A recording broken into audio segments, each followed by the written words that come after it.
So we've all been waiting for Zeppelins. So I have undercoated this 3 times just to get that complete coverage. I suggest maybe even using a white spray can on this one. Okay, first thing to remember, it's a heavy miniature, surprisingly heavy. So trying to paint it on a flight stand might not be the best way of doing things. You're probably going to get dirty fingers on this one. Best to hold it, I think. Okay, so we have 2. I'm going to do a camouflage pattern on this one, and I'm going to do the harder of the 2 options. I'm going to do canvas on that one. Now, that means we're going to do multi-panel, and we're going to do multi-panel color variation as well, because this is a big airship. So it's not going to be all made of the same bits and pieces.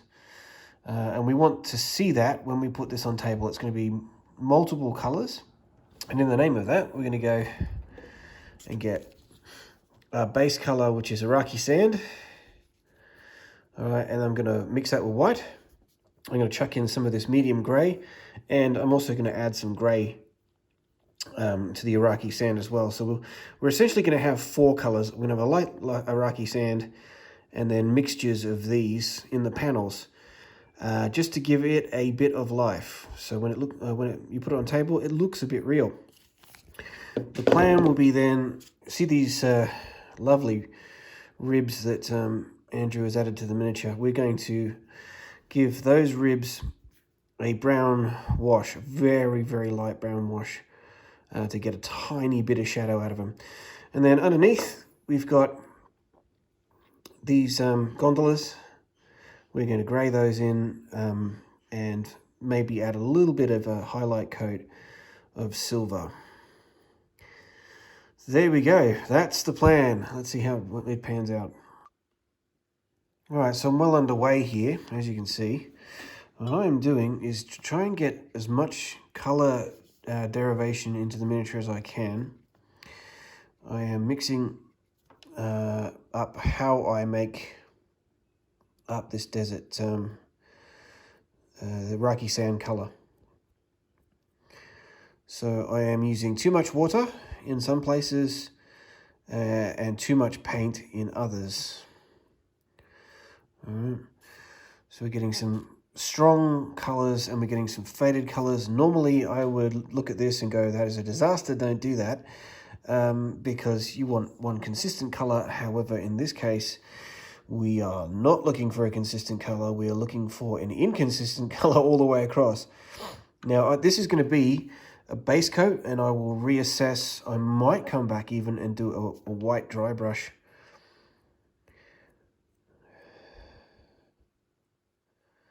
Yeah, so lots of water in some of it, lots of paint in other parts of it, and the undercoat's really important, because if you rush the undercoat and you're putting a lot of water on the miniatures, you're going to pull that undercoat clean off.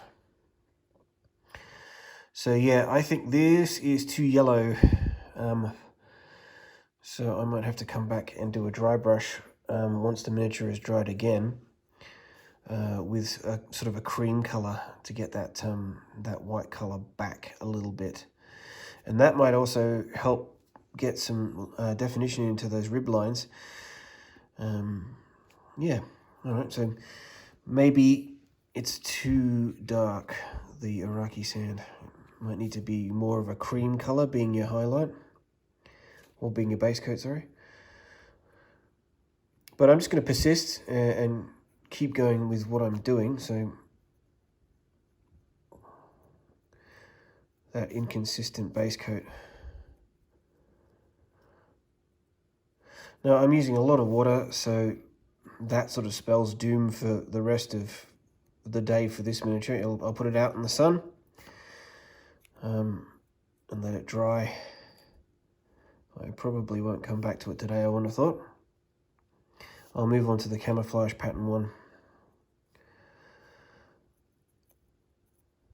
But I tell you what though, it's fun now. It's got some paint on it, isn't it? Great looking miniature. Can't wait to put this on table.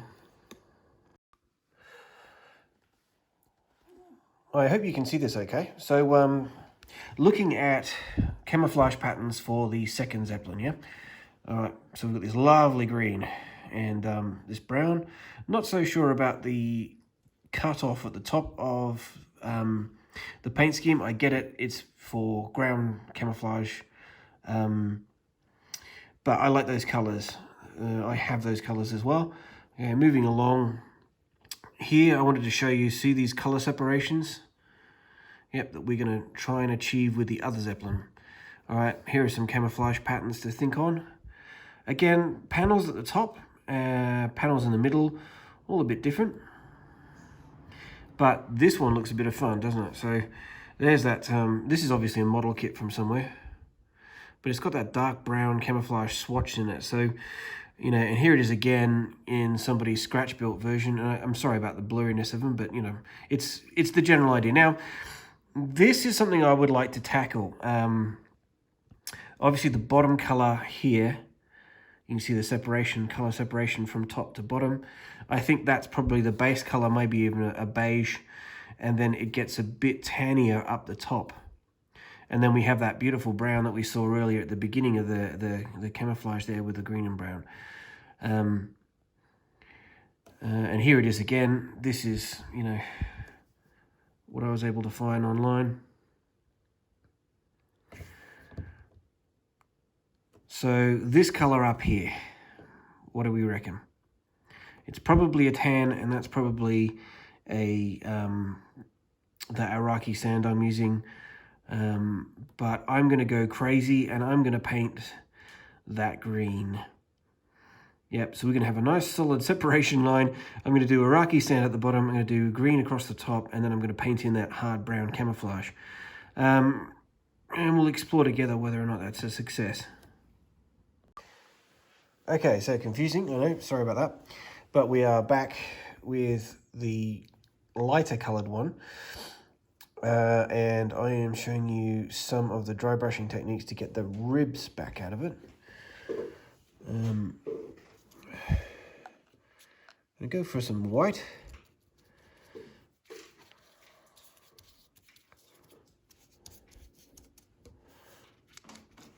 And I'm going to mix that with a tiny little bit of the desert yellow.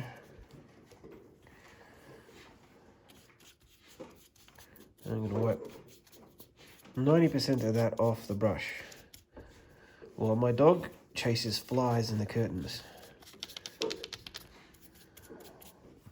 Alright, so you test it on your wrist. That's too much paint for a dry brush. Still too much paint. Looking good.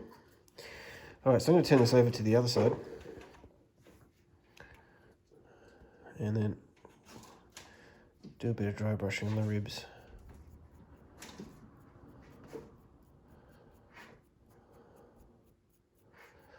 All I am attempting to achieve here is to bring out those lovely lines that are in the miniature.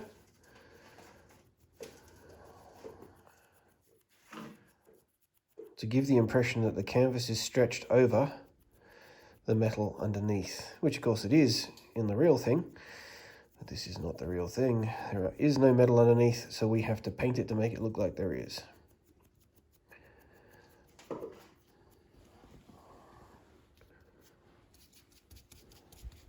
So I've run out of paint on the brush, it dried too much, so I'm coming back, cleaning it off again, looking for a time when the paint almost runs out. There it is.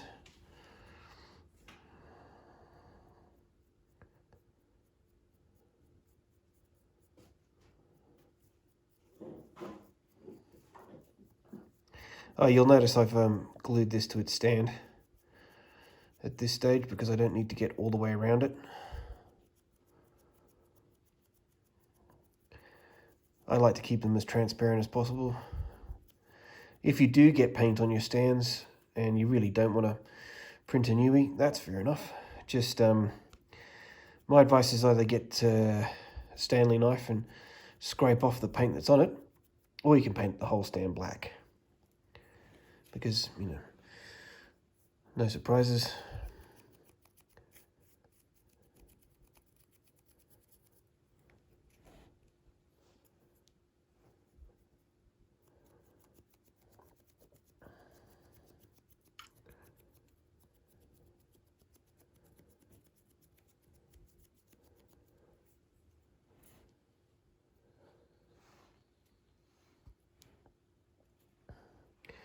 So I've lightened that up a lot.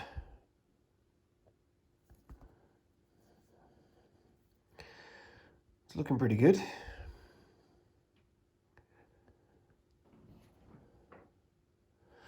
Might ruminate on that.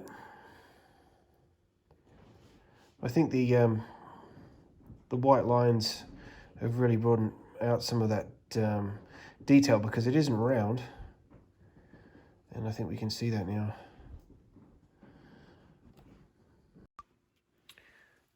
I'm adding a wash to the bands. One of the things I've really noticed about this miniature is the more you handle it, the more the paint comes off. So the first thing I did was take it out and give it a good lacquering. So hopefully that will stop that from happening. So now I've been adding wash into the lines to accentuate those ribbing points. So once all of those lines are added in, I'm going to come back with another dry brush to try and get rid of them again, because that's what you want to do. You want to have a little bit, but we want to hint at the superstructure underneath. We don't want to smack someone's face with it. And on the other one, there's the line. So all I did was choose a line that was already in the miniature. The lines are there, each panel's in. It's beautifully detailed. So there you go. There it is, just like a rocket ship, all the way down there. Now, I've had a change of heart. I think probably the green would be really extreme. So I'm going to make that tan on the roof, and then we'll add in those camouflage swatches with like a dark chocolate brown. But yeah, for the meantime, I'll just show you what I'm doing with these lines. So I've chosen a brush, where is it? There it is. That is really, really thin. Give that a quick wash. So it's really, really long, really, really thin. The camera won't focus on it, doesn't matter what I do. Sorry about that. So I'm just getting some of the wash on the end.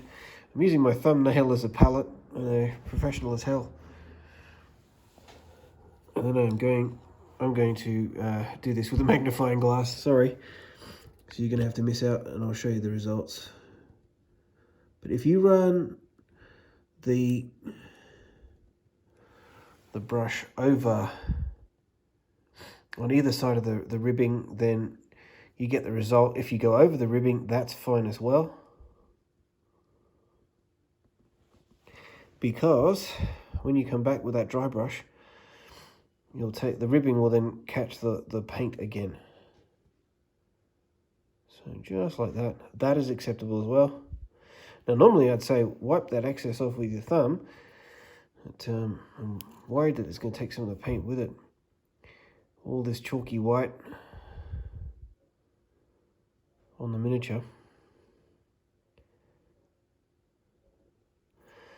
So I still stand by my original statement. I think that rather than brush on your undercoat this time, it's definitely a candidate for a spray can. Something with a bit more staying power on it than brushed on white.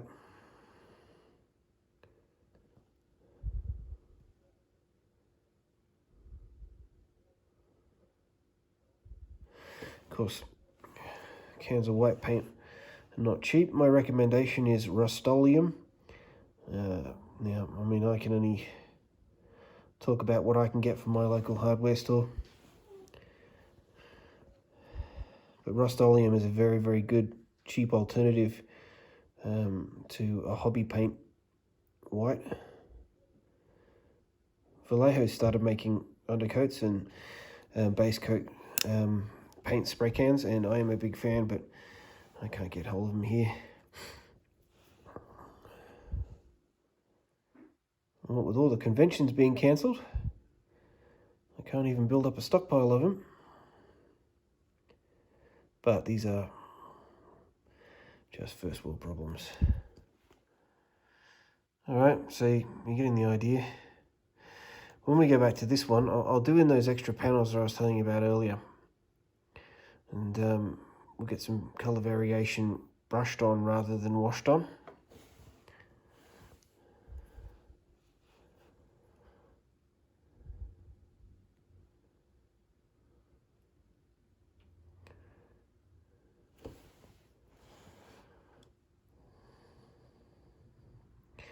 The secret here is to use as little ink as possible, because it needs to be, what we're going for is a tiny bit of salt rather than a teaspoon. Simply salt to taste. Alright, so I'll do the rest of the miniature, and then we'll do a dry brush over the top and we can have all the results. Well, if we're looking at basic done, let's call that the basic model, the base model. So starting off was a lot of water to make the paint patchy, lots of white undercoat. Well, I've come back and I've done in wash lines, and they've come back heavily and dry brushed with white and Iraqi sand. How happy am I with it? I don't know, maybe 80%. So I haven't done anything with the gondolas or anything yet. I just wanted to show that I think that's passable on a miniatures table. It's not too dark. I'm not happy with some of the lines I put in at the back there. They're probably a bit messy. But there you go. So go with that for our base model Zep. All it needs is a bit of grey on those gondolas and then a dry brush of silver. I'm going to get back on with the two-tone one now. Alright, so different colour paneling. I just added a swatch there of the medium grey, and I've mixed that in with some of our Iraqi sand, and I've done a panel already. You see there's an off panel there. Let's get tricky and do a zoom. Yeah, that didn't work. Alright, I'm going to add another one back here.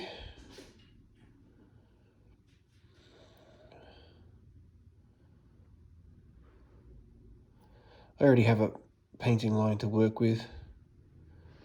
I can fix that painting line up when I come back later on with the second colour. I'd rather not. There you go, I've added in a second line. I'm going to add one more line, make it nice and uneven. Put that in there.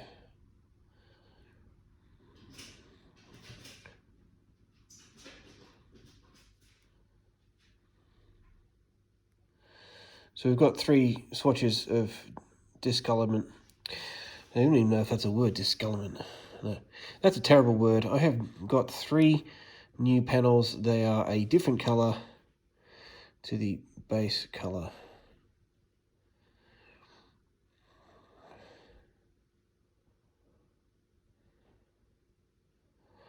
The idea being obviously that these Zeppelins might get repaired, might have some storm damage, whatever, just looks much better on table, I think.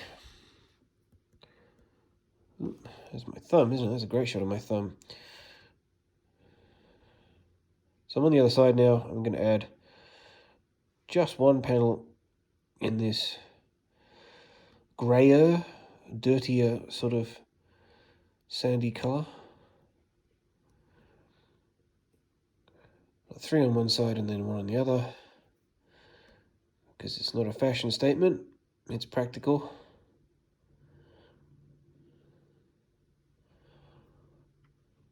Just making sure the colour is actually solid.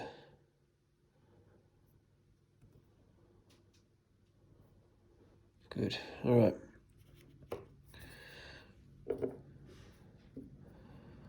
Might add a bit of umber. I mean a tiny, teeny bit. Like that. And go with a really dark panel. Might be going overboard, let's find out.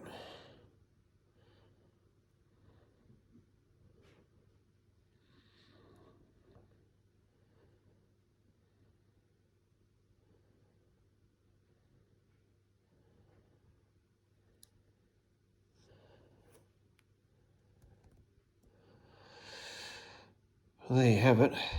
3 on that side, 2 on the other in completely different spots. It's just discoloration, people. That's what we're aiming for. We're not aiming to break any world records for painting achievements. Just gives it that tiny little bit more realism. So I'm going to come back and paint the top in now.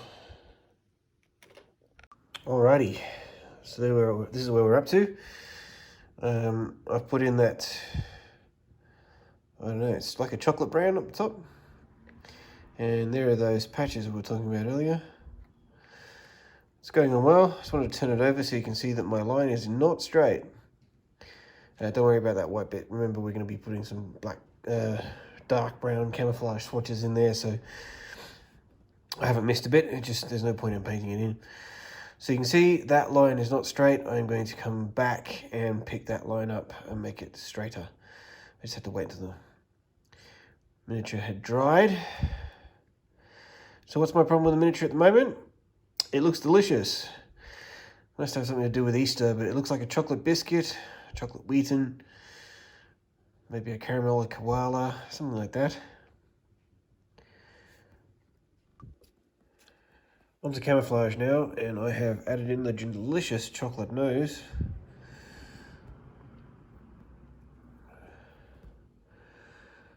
So when people say, how do you camouflage? The answer is big shapes, not small shapes. We'll start in the middle. I've mixed a kind of coal color. So I got the burnt umber and I mixed it with the German grey to achieve a sort of coal grey.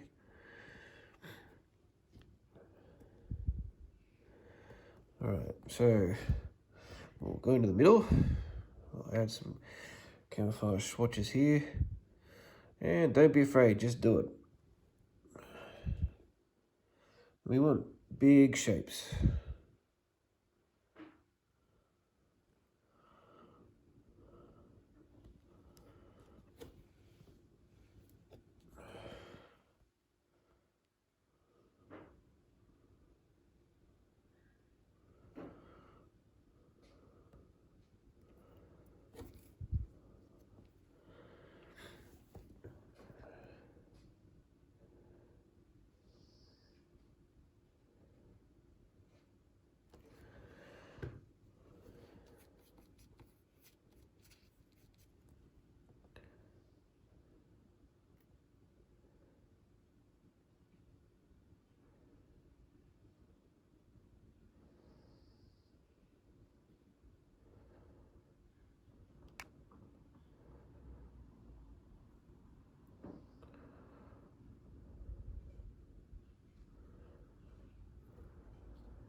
So there's a middle one. So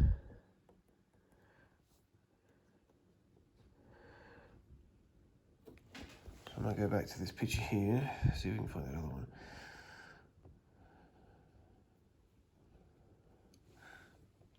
So they're also adding in some sharp shapes in here as well as these more wavy, more organic looking. That's kind of what we just did. That's kind of what we just did. So they've got these sharp points here, as well as at the nose, almost tearing.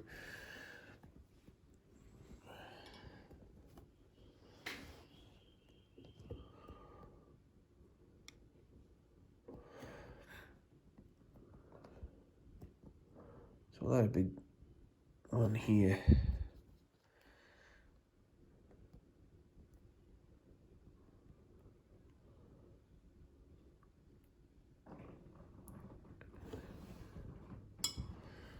Keep that water on the brush. Oh, and I'm not even, there we go.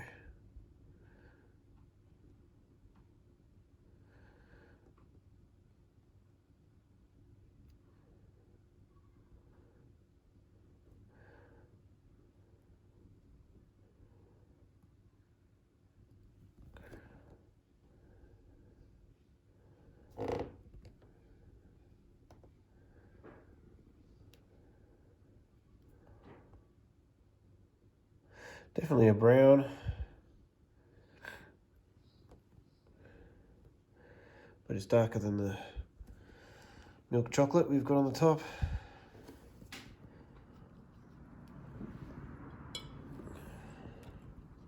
Still working with this coal puddle I've got here. I kind of like the three-tone wings at the back, so I'm not going to mess with that too much.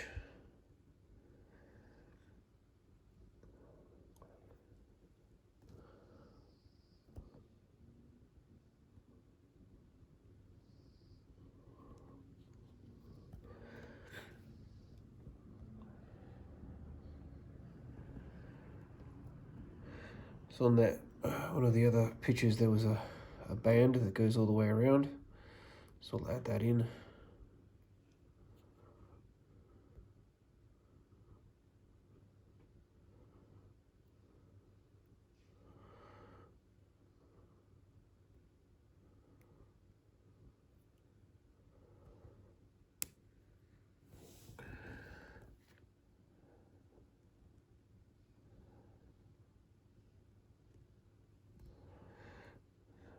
Get a more organic shape further up.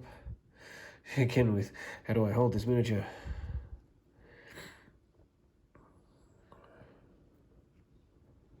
Pretty happy with that.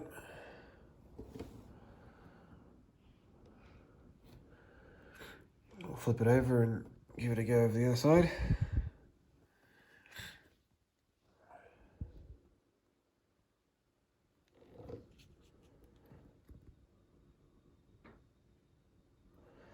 So skinny and to fat. It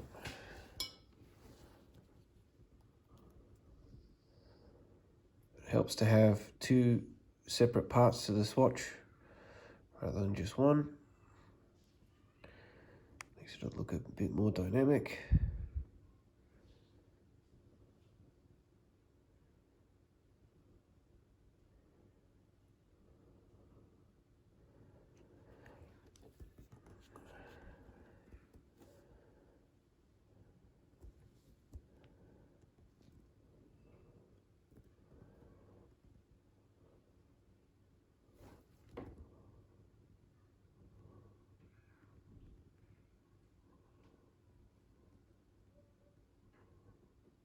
Fixing up some stuff on the top there.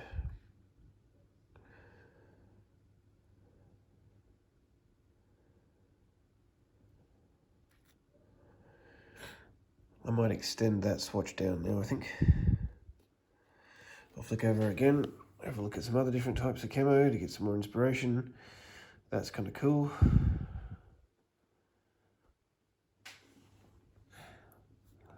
I'm going to do that one.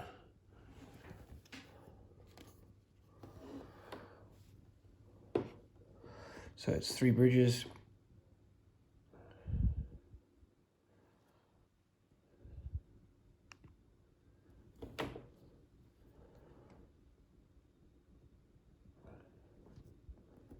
And the third coming off. This paint's drying out. That's really annoying.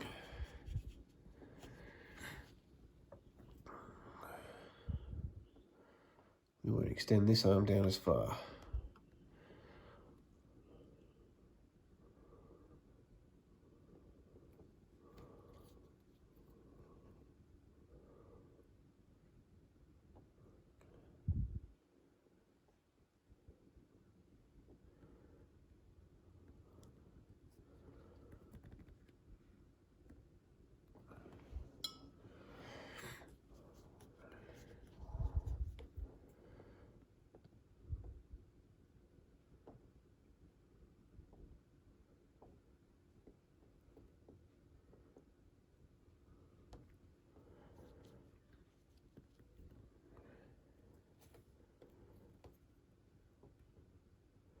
So we don't want the camouflage to be limited by the ribs.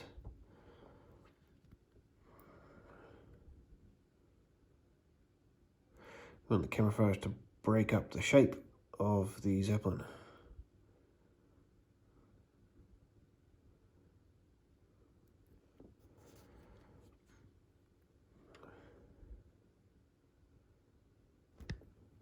Oh, Sorry, concentrating too much. So we've got to avoid feathering effect. It has to look organic. Alright. So that's on that side. Probably might need to do something with the tail, I think. And then over to that side.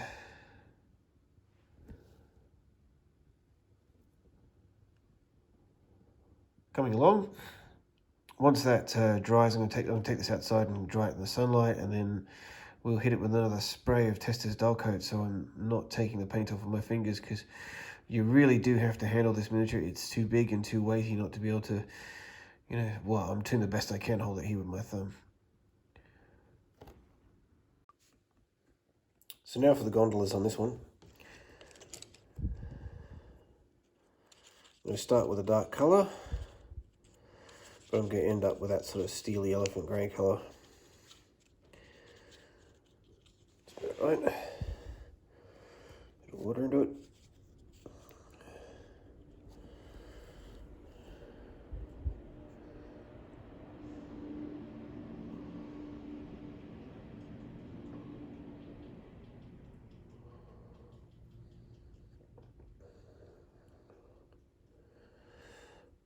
Just like that, really.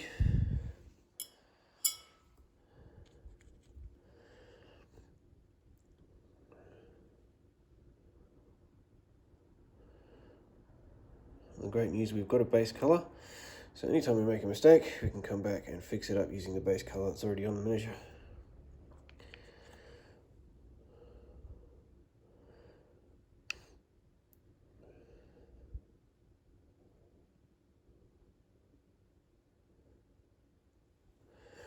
That's the general idea. I've added in those wash marks that we did on the first Zeppelin. Now, I had to go into black wash across the top. So there's the brown up there, and then there's black across the top. So then I'll come back and I'll do the dry brushing again, and that will give it the final product before I put the gondolas in. So there you have it. The gondolas are in. Whichever one you prefer. Obviously there are a lot more steps involved in the camouflage process. Might come up and add a line or two to those gondolas. Maybe a black line under it.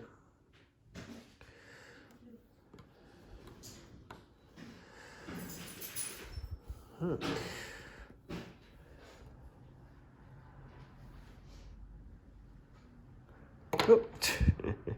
Time to print a new stand, I think. I hope you were able to follow along.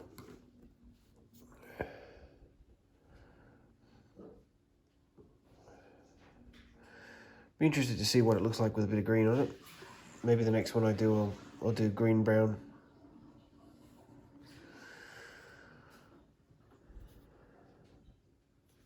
Thanks for watching.